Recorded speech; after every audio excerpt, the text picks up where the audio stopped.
Hello friends, Bhagwati PG college के online classes में आपका स्वागत है। बीएससी इंग्लिश सेकेंड ईयर के अंतर्गत यूनिट 4 और जूलॉजी का अपना पेपर फर्स्ट का नाम आपको पता ही है, आर्थ्रोपोडा से प्रोटोपोडेटा तक। आज हमारा जो इसमें टॉपिक रहेगा, टॉपिक है origin and ancestry of chordates.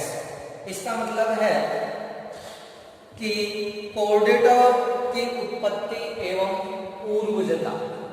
इसका मतलब है कोर्डेटा है, उन कोर्डेटा की उत्पत्ति कैसे हुई है, क्या विभिन्न वैज्ञानिकों ने मत दिए हैं इसके बारे में और क्या नहीं दिए हैं।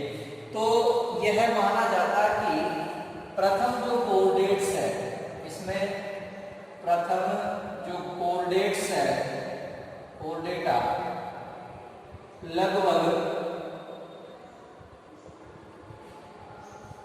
प्रथम जो कोर्डेट्स है वो लगभग 550 करोड़ वर्ष पूर्व, 550 करोड़ वर्ष पूर्व क्या है, कोर्डेटा है, इन कोर्डेटा की क्या हुई थी, उत्पत्ति हुई थी। साथ ही इनके सबसे पुराने जो जीवाश्म है, सबसे पुराने जीवाश्म जो कोर्डेटा का जीवाश्म मिला था वो एक पैलियोजोइक महाकल्प यानी कि ईरा के अंतर्गत मिला था। पैलियोजोइक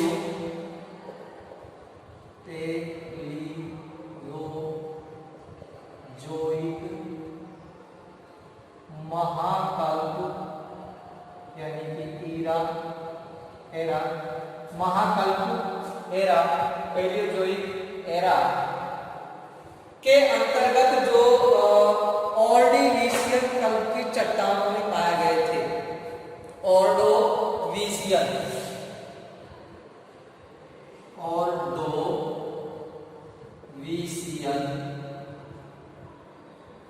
की चट्टानों में पाए गए थे, चट्टानों में पाए गए थे। और ये जो ऑर्डोवीशियन की जो चट्टानों के अंतर्गत जो जीवाश्म मिला था वो जीवाश्म था मछली। यानी कि कहा जाता है कोर्डेटा की उत्पत्ति के बारे में कि 550 करोड़ वर्ष पूर्व क्या है, कोर्डेटा की उत्पत्ति हुई है। और साथ ही इसके अंतर्गत उत्पत्ति का जो कारण माना है, सबसे जो पुराना जीवाश्म है कोर्डेटा के अंतर्गत जो खोजा गया था सबसे पहले, वो पैलियोजोइक महाकल्प के समय ऑर्डोवीशियन जगह या ऑर्डोवीशियन नामक एक चट्टान थी, उसमें पाया गया था। और उस चट्टान के अंतर्गत जो जीवाश्म मिला था वो क्या था, मछलियों का जीवाश्म था या मछली थी। अब कोर्डेटा की उत्पत्ति के बारे में विभिन्न मत प्रतिपादित किए गए हैं, तो सभी परिकल्पना के आधार पर निम्न है। कोर्डेटाओं की उत्पत्ति के बारे में विभिन्न मत है वो दिए गए। तो ऑर्डोवीशियन की चट्टानों के अंतर्गत ये मिला था।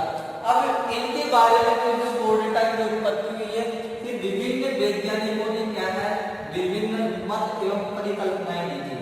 विभिन्न जो वैज्ञानिक है, वैज्ञानिकों ने विभिन्न मत एवं परिकल्पनाएं दी है। अब उन परिकल्पनाओं के बारे में अपन क्या करेंगे, यहाँ से चर्चा करेंगे। तो ये समझ में आना चाहिए कि जो कोर्डेटा की जो उत्पत्ति है वो 550 करोड़ वर्ष हुई थी। कौन से काल में हुई थी, ये पैलियोजोइक महाकल्प के अंतर्गत हुई थी। और इनके जो जीवाश्म पाए गए थे वो ऑर्डोवीशियन की चट्टानों में पाए गए थे, और वो जीवाश्म किसका था, मछलियों का। अब इनके बारे में विभिन्न वैज्ञानिकों ने खोज की और अपनी मत एवं परिकल्पनाएं प्रस्तुत की है। तो वो मत एवं परिकल्पनाएं कौन कौन सी है वो इधर ध्यान देंगे। मत एवं परिकल्पनाएं, मत एवं परिकल्पनाएं। सबसे पहले अगर हम बात करते हैं तो जो वैज्ञानिक है उन वैज्ञानिकों का नाम है हेनरी, सबसे पहले जो सर्वप्रथम वैज्ञानिक है जियोफ्राई हिलेरी, जियोफ्राई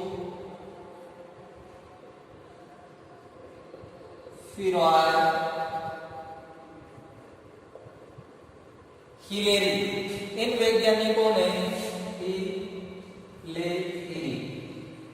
ये ऐसे वैज्ञानिक थे सबसे पहले जिन्होंने क्या है कोर डेटा के बारे में बताया था।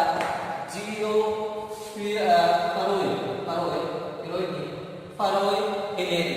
और ये जो समय था 1880 का, तो ये क्या समय था 1880 का समय था। और इन्होंने सबसे पहले कोर डेटा की जो उत्पत्ति है उस उत्पत्ति के बारे में अपना मत दिया। और इनका कहना था कि ने उल्टे होकर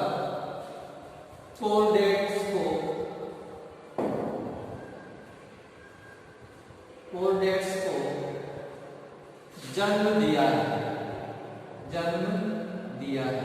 ये इनका कहना था।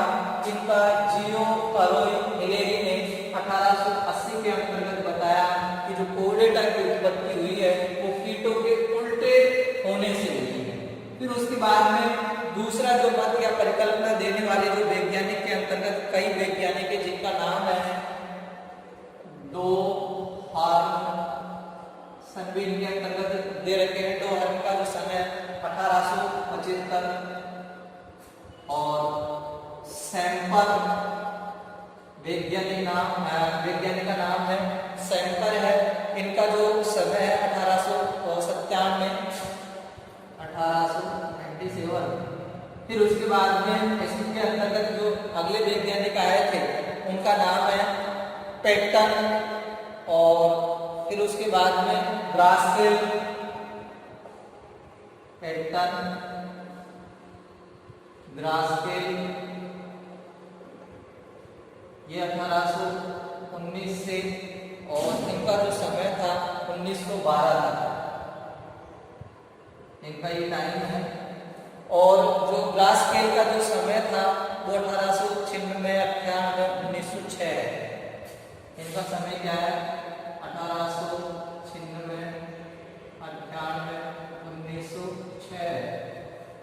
और इनके साथ इन्होंने बताया कि जो कोर डेटा की उत्पत्ति हुई है वो उत्पत्ति नॉन कोर्डेट्स प्राणी के या नॉन कोर्डेट्स के उल्टे होने से हुई है।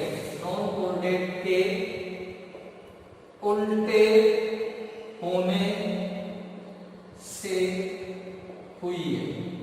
ये इन्होंने दिया था। डोहर्न 1875, सैम्पर 1897, पैटसन 1819 से 1912, ग्रास्केल 1896, 98 और 1906 के अंतर्गत में इन्होंने कहा कि जो नॉन कोर्डेट्स जो एनिमल्स है उनके उल्टे होने से किसकी उत्पत्ति हुई है, कोर डेटा की उत्पत्ति हुई है। फिर उसके बाद में तीसरा जो मत है वो है सिलेंट्रेट परिकल्पना। सिलेंट्रेट परिकल्पना नाम क्या है, सिलेंट्रेट परिकल्पना। और देने वाले वैज्ञानिक का नाम है मास्टर मैन। वैज्ञानिक का नाम क्या है, मास्टर मैन। और इन्होंने दिया था 1897 के अनुसार, 1897 इस 1897 के अनुसार इन्होंने जो कोर डेटा की उत्पत्ति के बारे में बताया था, उन्होंने ये बताया कि कोर डेटा की जो उत्पत्ति हुई है वो द्विपार्श्वीय एवं त्रिजन स्तरीय, द्विपार्श्वीय व त्रिजन स्तरीय, द्विपार्श्वीय एवं त्रिजन स्तरीय कोर डेटा की जो उत्पत्ति हुई है, द्विपार्श्वीय त्रिजन स्तरीय कोर डेटा की उत्पत्ति एक आ रही है सममिति व द्विस्तरीय सिलेंट्रेटा से हुई है। ये इनका मानना है। मास्टरमैन ने जो परिकल्पना दी थी उस परिकल्पना का नाम सिलेंट्रेट परिकल्पना है, 1897 में दी थी, जिसके अंतर्गत द्विपार्श्वीय त्रिस्तरीय जो कोर्डेटा है की उत्पत्ति अरीय सममिति एवं द्विस्तरीय वाले जो सिलेंट्रेटा है उससे मानी गई है। उसके बाद में है चौथी है नेमरटिन परिकल्पना। नेमरटिन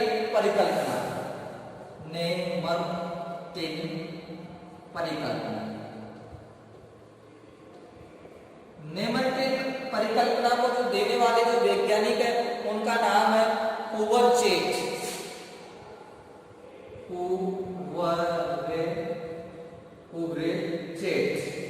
वैज्ञानिक का नाम है हुवर्चेट ने माना कि नेमरटिन में पाया जाने वाला प्रोबोसिस, इन्होंने माना कि नेमरटिन में पाया जाने वाला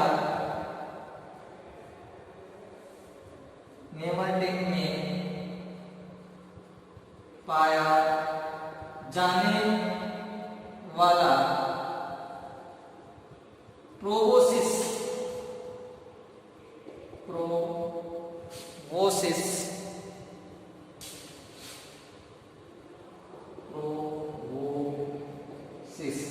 ये एक हेड पार्ट होता है, सिर के आगे या सिर वाला जो भाग होता है उसको प्रोबोसिस बोलते हैं।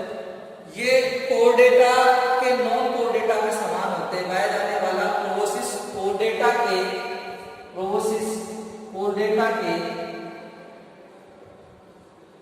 नॉन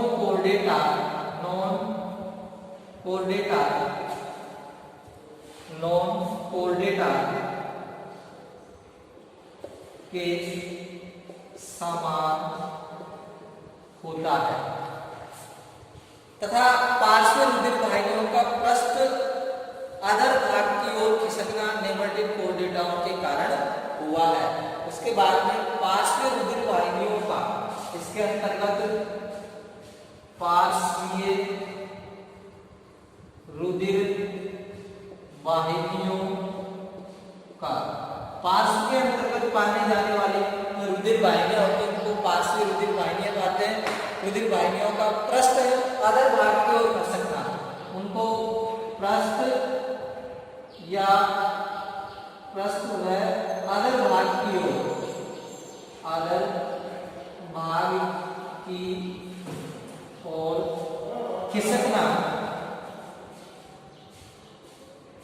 खिसकना नेमरटिन कोर्डेटा में कारण हुआ है। नेमरटिन में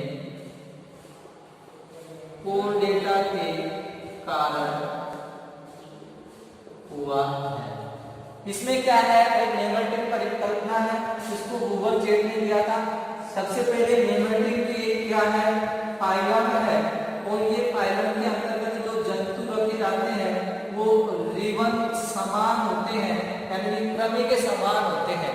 मूलतः ये जो फाइलम है ये क्या है, जो विलुप्त के कगार पर है, या इनके जो जंतु है उनको अन्य फाइलमों में क्या है जोड़ दिया गया है। तो नेमरटिन फाइलम है जिसके अंतर्गत नेमरटिन्स एनिमल्स आते हैं जिनकी जो शरीर संरचना होती है वो रिबन के समान होती है। तो नेमरटिन में पाया जाने वाला जो प्रोबोसिस कोर्डेटा के नॉन कोर्डेटा के समान होता है। इनमें प्रोबोसिस होता है वो कोर्डेटा के नॉन कोर्डेटा के समान होता है, यानी कि सिर वाला जो भाग होगा वो कोर्डेटा के नॉन कोर्डेटा के समान होता है। साथ ही पार्श्व रुधिर वाहिनियों का पृष्ठ का अधर भाग की ओर खिसकना नेमरटिन में कोर्डेटा के कारण हुआ है। यानी कि नेमरटिन के अंतर्गत ये पार्श्व रुधिर वाहिनी खिसक जाती है जो नेमरटिन में कोर्डेटा के कारण हुआ है। तो ये इसकी परिकल्पना है। फिर उसके बाद में चौथी परिकल्पना का नाम है एनेलिडा परिकल्पना।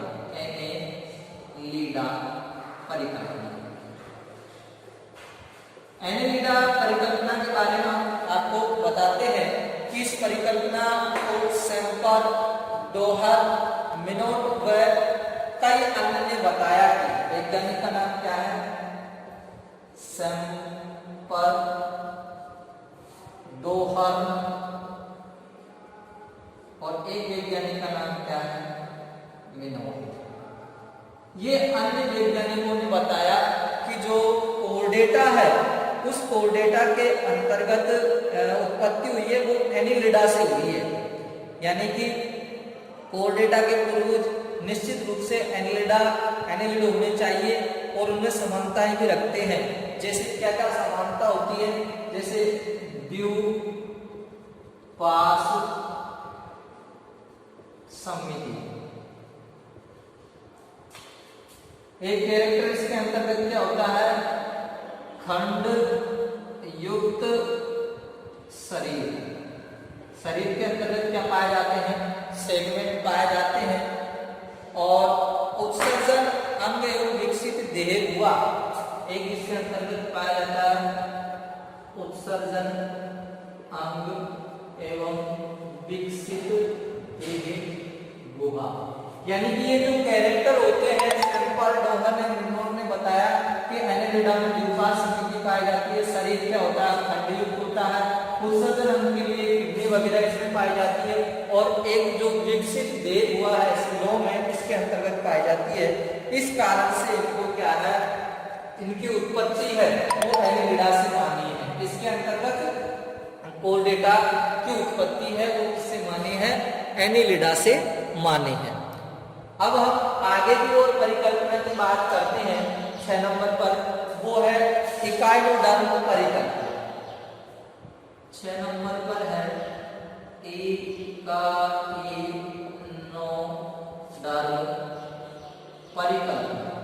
परिकल्पना। इस परिकल्पना के बारे में जो देने वाले कुछ वैज्ञानिकों का मानना है कि कोर्डेटा के पूर्वज निश्चित रूप से इकाइनोडर्मेटा थे, यानी कि जो कोर्डेटा के पूर्वज क्या थे? इकाइनो। कोर्डेटा के पूर्वज इकाइनोडर्मेटा के सदस्य थे। इसका कारण क्या है कि इकाइनोडर्मेटा व कोर्डेटा में दूर दूर तक कोई समानता नहीं दिखाई देती, लेकिन लार्वा में समानता होती है। लेकिन क्या होता है, जो लार्वा है उस लार्वा में क्या होती है भाई? समानता होती है। तो कोर्डेटा के पूर्वज इकाइनोडर्मेटा के सदस्य थे, ऐसा माना जाता है इकाइनोडर्म परिकल्पना के बारे में। और इनमें जो माना जाता है वो लार्वा के में जो समानता होती है उसके आधार पर बताया है। जैसे हम बात करते हैं वाइपिनेरिया लार्वा। ये जो लार्वा होता है ये इकाइनोडर्मेटा का लार्वा होता है। वाइपिनेरिया लार्वा है, ये क्या है? इकाइनोडर्मेटा का लार्वा है। हेमिकोर्डेटा का कौन है? हेमिकोर्डेटा जो कि अभी आगे आएगा, इसका है टॉर्नेरिया। ये इसका क्या है? लार्वा है टॉर्नेरिया। इसमें समानता। फिर उसके बाद में एस्टेरॉइड होता है, उसका जो बाइपिनेरिया एस्टेरॉइड का आ गया इकाइनोडर्मेटा, और हेमिकोर्डेटा का टॉर्नेरिया आ गया। फिर उसके बाद हम बात करते हैं इसमें यूरोपोडेट्स, जिसका जो लार्वा होता है उस लार्वा का नाम है टेंडपोड। और उसके बाद में स्वतंत्र जीवी जो लार्वा है, और वो स्वतंत्र जीवी जो लार्वा है उस लार्वा का नाम क्या है? मछली वगैरह है, ये इसके अंतर्गत आती है। तो कहा गया है कि इसमें इकाइनोडर्मेटा जो परिकल्पना है जिसमें एस्टेरॉइड स्टार्च का लार्वा है, बाइपिनेरिया, हेमिकोर्डेटा का टॉर्नेरिया लार्वा और यूरोपोडेटा का टेंडपोड लार्वा, इनमें क्या है? काफी समानताएं दिखाई देती है। अब उसके बाद में हम जैसे आगे की ओर बढ़ते हैं तो अब आता हमारा 6 और 7 नंबर की 7वें नंबर की परिकल्पना हम पढ़ेंगे। तो एक बार इसको और देख लें। जियो फरोई हिलेरी ने कीटों ने उल्टे होकर कोर्डेट्स को जन्म दिया, ये इन्होंने माना था। डोहर सैम्पल पेटसन व ग्रास्केल जो वैज्ञानिक है उन्होंने माना था कि नॉन कोर्डेट्स के उल्टे होने से कोर्डेटा की उत्पत्ति हुई है। सिलेंट्रेट के अंतर्गत मास्टरमैन कहते हैं कि जो सिलेंट्रेटा है उनसे क्या है कोर्डेटा की उत्पत्ति हुई है। नेमैटिन एक फाइलम है जिसके के अंतर्गत रिवन समान जंतु आते हैं और कुबच एक परिकल्पना दी गई है जिसमें कहा गया है कि कोर्डेटा जो नेमैटिन में पाया जाने वाला जो प्रोबोसिस कोर्डेटा के नॉन कोर्डेटा के समान होता है। प्रोबोसिस जो सिर वाला भाग होता है वो कोर्डेटा के नॉन कोर्डेटा के समान होता है। पार्श्व रुधिर वाहिनियों में पृष्ठ रुधिर भाग को खिसकना नेमैटिन में कोर्डेटा के कारण हुआ है। एनालिडा परिकल्पना का मतलब है कि एनालिडा के समान कोर्डेटा के लक्षण पाए जाते हैं, जैसे शरीर का खंड होना, खंडों के अंतर्गत विभक्त होना, साथ ही उसको उत्सर्जन विकसित देह हुआ है, ये एनालिडा से माना है। इकाइनोडर्मेटा में लार्वा से माना है। अब अगली जो परिकल्पना है उसका नाम है नियोटिनस लार्वा परिकल्पना। नियोटिनस लार्वा परिकल्पना, नियोटिनस लार्वा परिकल्पना 7वें नंबर की है। नियोटिनस,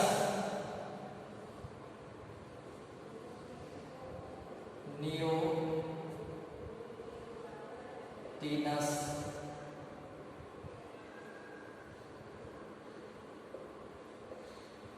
लार्वा,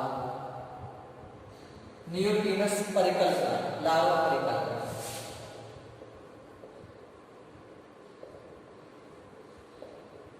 इस परिकल्पना को देने वाले वैज्ञानिक का नाम है ग्रासटैंग।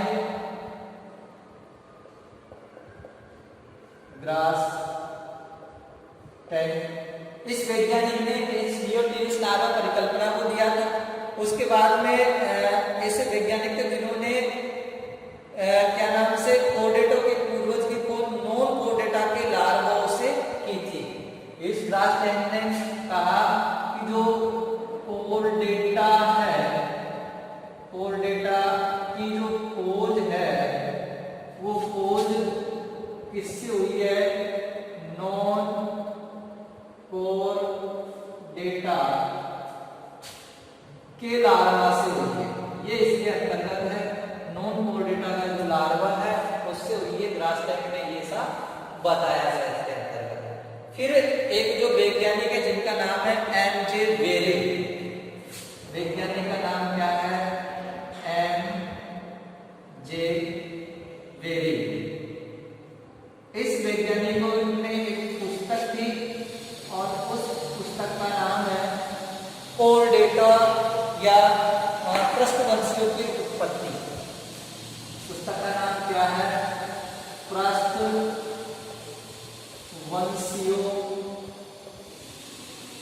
की उत्पत्ति, ये पुस्तक का नाम है और पुस्तक किसकी है? एम.जे. वेरे। उसके अंतर्गत इन्होंने बताया कि निम्न लार्वा का क्रम होता है और वो क्रम क्या है? मैं आपको यहां लिख देता हूं। इकाइनोडर्मेटा, जो इकाइनोडर्मेटा जो फाइलम है, इस फाइलम का लार्वे का नाम है ओरिकुलेरिया लार्वा।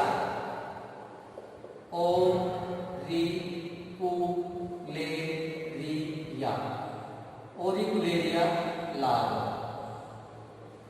ये है। इकाइनोडर्मेटा के बाद में अपन भी जानते हैं कि इसमें आने वाला है हेमिकोर्डेटा।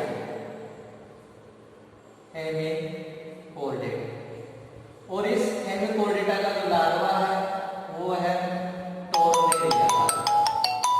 क्या नाम है इसका? Tornaria larva.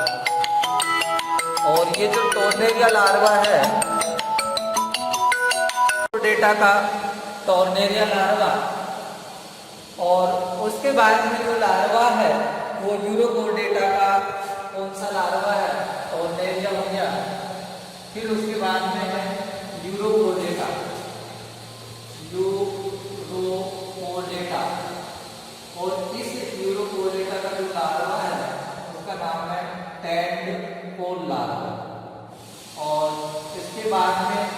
जब यूरोकोर्डेटा 10 पर पहुंच जाता है तो फिर स्थायी स्वतंत्र जीवी हो जाता है, स्थायी स्वतंत्र जीवी।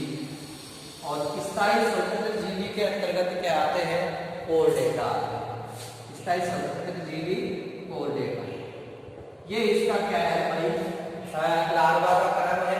और नियोटेनिस लार्वा परिकल्पना को ग्रोस टैंक वैज्ञानिक ने दिया और उन्होंने क्या है पुस्तक में इन्होंने उत्पत्ति है उसके बारे में बताया, रसवंशिक उत्पत्ति पुस्तक में बताया कि काइनोडर्मेटा, फिर हेमिकोर्डेटा, फिर यूरोकोर्डेटा, फिर स्थायी स्वतंत्र जीवी कोर्डेटा, इस प्रकार से उनका निर्माण हुआ है। और लास्ट अगर आप करना चाहें तो वो है आधुनिक परिकल्पना। और आधुनिक परिकल्पना के बारे में जो मत है उसका नाम है सेरोलॉजिकल टेस्ट, सेरोलॉजिकल टेस्ट। और इस टेस्ट के अंतर्गत होता क्या है, फोस्फोक्रिएटिन,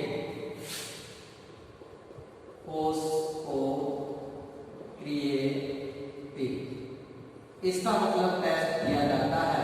और फोस्फोक्रिएटिन के अंतर्गत क्या क्या होता है, एक तो होता है इसमें आर्जिनिन,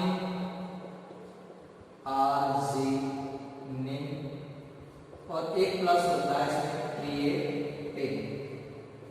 क्रिएटिन। ये दोनों से मिलकर क्या बना है, फोस्फोक्रिएटिन बना है। और ये जो फोस्फोक्रिएटिन होता है पेशियों में संकुचन के लिए आवश्यक है। इसका कार्य क्या है, इसका कार्य है पेशियों में संकुचन, पेशियों में संकुचन, ये इसका क्या है भाई, कार्य है। यहाँ लिख देता हूं मैं कार्य। और वो कार्य क्या है, पेशियों में संकुचन, इसका फोस्फोक्रिएटिन का, इससे मिलकर बना होता है ये आर्जिनिन और क्रिएटिन से मिलकर बना होता है। अब यहाँ बात करते हैं क्रिएटिन सिफेलोकोर्डेटा में फर्स्ट वर्षों के पोस्टोजन में उपस्थित रहता है। फिर इन्होंने क्या कहा कि जो क्रिएटिन होता है, क्रिएटिन जो है वो क्रिएटिन सिफेलोकोर्डेटा, इस सिफेलोकोर्डेटा और एक इसके अंतर्गत है पृष्ठवंशी यानी कोर्डेटा में उपस्थित, इनके अंतर्गत क्या होता है, ये उपस्थित होता है।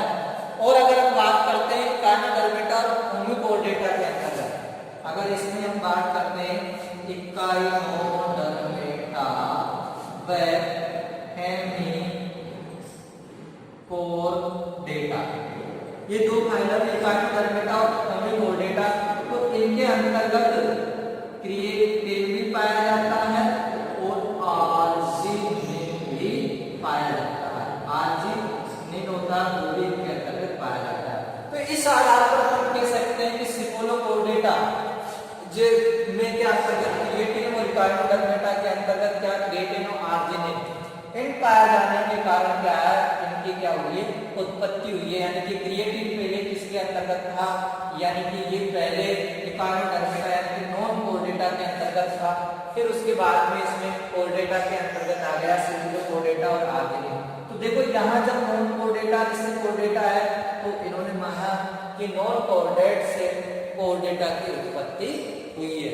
और ये इस प्रकार से विभिन्न प्रकार के मत आए और मतों के आधार पर कोर्डेटा की उत्पत्ति या उसकी पूर्वता के बारे में पढ़ पाए। अब हमारा नेक्स्ट टॉपिक रहेगा वो रहेगा हेमिकोर्डेटा, फाइलम जो हेमिकोर्डेटा उसके बारे में पढ़ेंगे, जो कि नेक्स्ट कल की क्लास में पढ़ने वाले हैं। आज की क्लास में बस